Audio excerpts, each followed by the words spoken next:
Well, good afternoon, everybody. Welcome back. It's Mark. Well, I got a question for everybody. I am thinking about replacing the fish finder at the helm in my boat, which is a Garmin 93SV UHD. The plan for that unit is to move it up front and join it with the other 93SV and do all of my waypoints for, places I want to fish, in more precise locations, all of that together up front. And I want to, obviously put something in place of that at the dash. So I was looking at 12-inch units, and they're not cheap.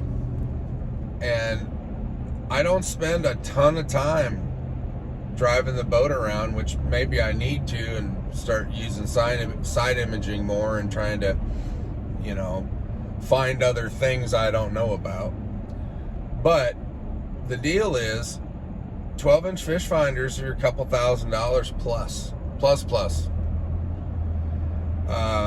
For instance, the HDS Live 12-inch, which is the Lowrance's latest and greatest 12-inch, on sale's about $2,650. That's a lot. So, but it's a great unit. And the Humminbirds, they're all about the same. They're all in that $2,000 to $3,000 range, depending on options. Now,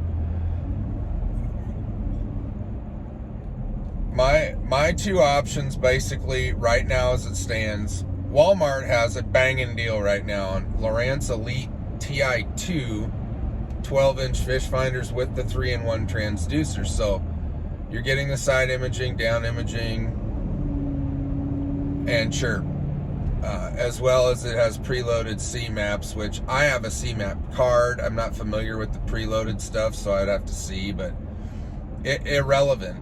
A 12-inch fish finder with the transducer that's capable for $600 is a screaming deal. And I'm thinking about buying one to get me by, because folks, that fish, as soon as these things are gone, they blow them out.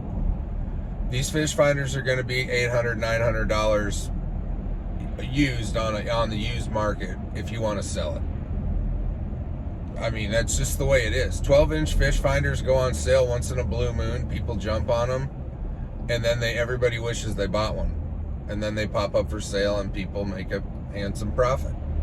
So I am really interested in buying one of those, because honestly, that's what I paid for my 9-inch Elite Ti, and I'm really comfortable with that one. That's in the Heritage at the helm, and I got live scope on the front of that boat, as well as my other boat, the Nitro's got live scope as well, and Garmin stuff up front. So I want to leave that alone. But the dash, I don't care.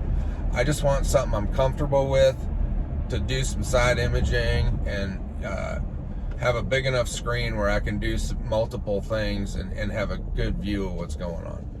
And like I said, I think it's the best bang for your buck fish finder wise on the planet. I don't even know if a Black Friday deal is going to be better than this. I know people are all hell-bent on getting any form of live, which, that's great.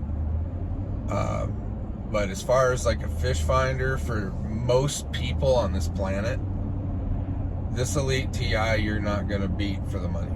So anyway, the HDS Carbon 9 is $899 or $999 respectively with the 3-in-1 transducer.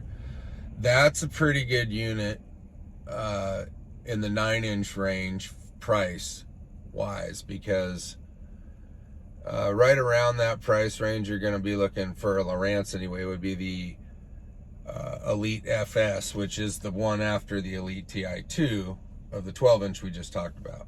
So the Carbon also will do live, as well as the Elite FS. So what I'm told is, though, or in the literature, the Carbon has a bit more screen resolution capability than the Elite FS. So even though it's older, it's a little better, per se, in quotations. So anyway, folks, my question to you guys is, do I buy the Elite Ti2 12-inch, or do I buy the Elite FS, or excuse me, do I buy the Elite Ti2 12-inch, or do I buy a 9-inch HDS carbon? These are questions I have. Anyway, leave a comment below. Hey, have a great weekend, everybody. Take it easy.